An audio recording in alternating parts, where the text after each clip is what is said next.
Hey, this is the Produce Reporter Week in Review. I'm Pamela Schneider, retail editor for Blue Book Services. Greg Johnson, we are back in the office, but not for very long. No, I will be heading to the food service show next week, hopefully checking in from the action in the afternoon. So we'll have another on-site interview. And I know that you want to talk about my big story on NFTs. NFTs. There's a lot to unpack there, and I think you and Mark did it well enough. But I liked what you guys were talking about. For those of you who may not have seen it, who are going to go watch this afterward, Produce IQ, which one of their artists does the super fun art for each week's analysis, has created a series of NFTs as a fundraiser for Brighter Bites, but it serves another purpose for the produce industry, and that is to drag us kicking and screaming into blockchain. And that's what's in it for you. Digital contracts and the whole cryptocurrency. It's a different language, and it's not the only language of the future, but is a language of the future, and people should at least know what they're talking about. I actually did know about NFTs because last year, I think, South Park had a series of episodes where they made fun of NFTs, and I didn't get the joke, so I had to look it up, and then I rewatched them, and it was pretty funny. Okay, Dad, you and my husband are the last middle-aged dudes still watching South Park. It's almost exclusively middle-aged dudes watching South Park. It's totally jokes. Okay, my kid just chimed in from the other room that he's still watches South Park. So okay, but we had it was a newsy week, first of all, and I could link out to all the stories. Super fun. There was a story that I feel like, you know, IFPA just kind of slid across the counter and was like, take care of that. And it's got so much in it. The moonshot recommendations for our national nutrition strategy. And is this the beginning of what we're going to be seeing from IFPA? Because right now we're kind of in a now what post-merger life. Right. At some point, IFPA was going to have to do something big and point towards something and then be held accountable and evaluate whether or not this worked. I mean, that's what you would expect out of a big association that represents the industry like this. And it has 8 recommendations on what it's recommending toward the federal government and what it's going to work toward. And there's some big things in here. There's some things that I think the industry is going to love.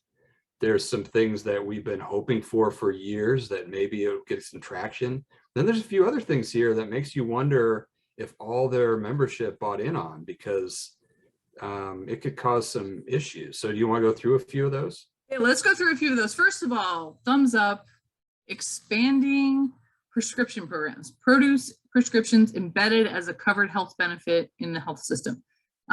Retail loves this, the produce industry loves this. We're seeing a lot of movement from both the retail community and then also startups and things like that trying to help make these possible. When a doctor tells you you need to eat more fruits and vegetables, you get an incentive from your health insurance plan. You get a list, you get help, you get guidance, and it seems like win-win-win, hopefully. For everyone. The obesity problem is getting worse, and it doesn't seem to be on the radar at all in the last couple of years with all these other health and economic problems. But obesity is a huge problem, and one of the things we did hear about at the beginning of the pandemic was more obese people tended to have worse outcomes.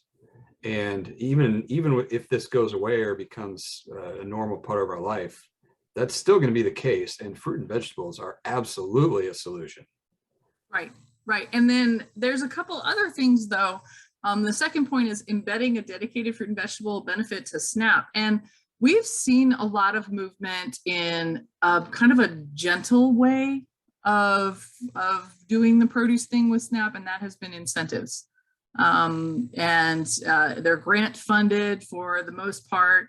And that basically is like a dollar for dollar match for if you buy fruits and vegetables with SNAP, you'll get equal amount of money to spend on more produce based on a grant program. But if they're embedding it, they're leading more toward requirements and guidance. And here are the restrictions to SNAP. And that also makes you look at another point on it where it is collecting and analyzing purchase data from federal feeding and nutrition programs as a mechanism to measure alignment with progress towards and achieving nutrition security. So those two combined kind of signal in my brain, for both of us at least, that they want to restrict what people can spend their SNAP dollars on, which is tremendously unpopular with retail.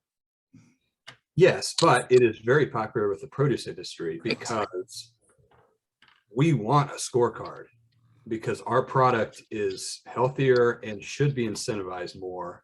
And by playing nice, produce gets kicked out of the way by way unhealthy foods in these feeding programs. And I totally understand how the consumer argument is they should have freedom to buy what they want to buy. And I am very sympathetic to that. But I would say you have freedom to buy what you want to buy with your own money. And when it's government incentivized, it should be much more direct.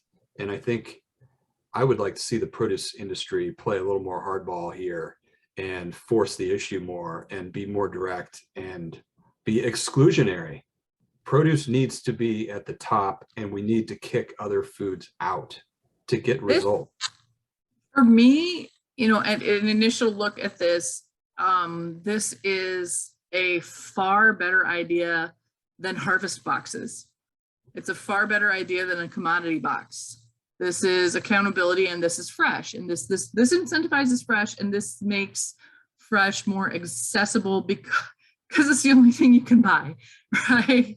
But no, I mean, I'm sure that canned and frozen and that stuff as well, but fruits and vegetables would theoretically be the only things, not the only things you could buy, but you couldn't be buying chips, cookies, snacks, soda, that kind of stuff. And other than a very small percentage of extremely progressive people, the activist type folks who are more worried about the dignity of a SNAP program and what you can buy with SNAP, I don't think too many people would be against something like that. When we talk about what the purpose of SNAP is, as long as we are able to provide the accessibility of food in it, because things like rotisserie chickens are out of SNAP unless they're cold. You can't buy them if they're hot, which is ridiculous. Some of that stuff doesn't make sense, but right. We want the scorecard because, frankly, I think not very much produce is being chosen through these programs when people have choices, and I think they should be forced to do it. And grocery stores, unless you're in a food desert, grocery stores do an awfully good job of providing good selection of fresh fruits and vegetables. And I hope PBH doesn't. Well, PBH is all for all forms. Some of the people in the produce industry aren't for that.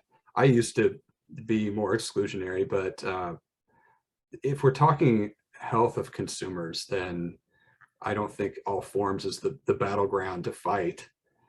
No, I think that's how it's going to be. I'd be fine with that as long as it's kicking out other foods. And I can see how the retail industry may not want that exposure too, because it's going to show the scorecard for them and they're going to be held accountable. Yeah, I mean, it would be a gut check, scary process. When we're talking about all forms, I think we can all agree that we can incentivize potatoes and not potato chips. That's where we can start getting into all forms, right? Yes, canned, frozen, that's realistic. And we started to talk a little more. I mean, we talk about that when we do our IRI analysis every month. Right. That's a legitimate. That's complementary to produce. It's not either or.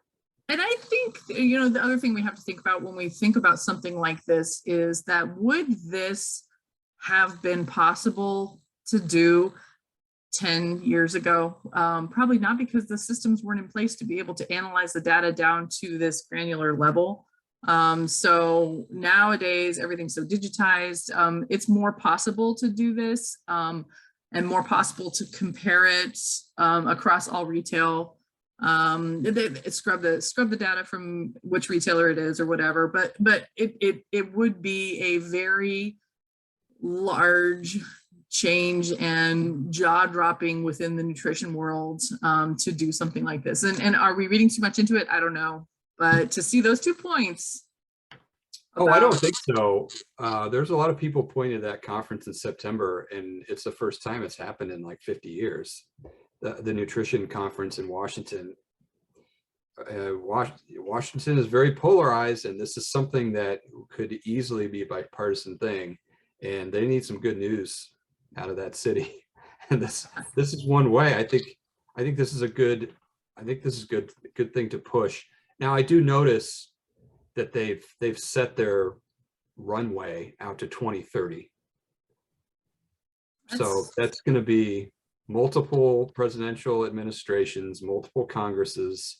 Just because you get something done with this current group doesn't mean the next group won't agree with it or continue to do it. It's far enough out that we should be able to see results, but 8 years is a pretty long time.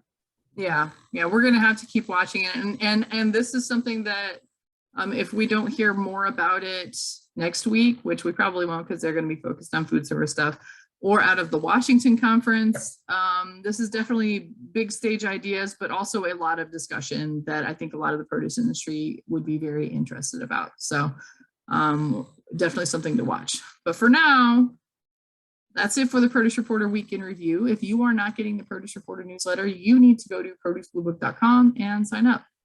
Stay cool out there.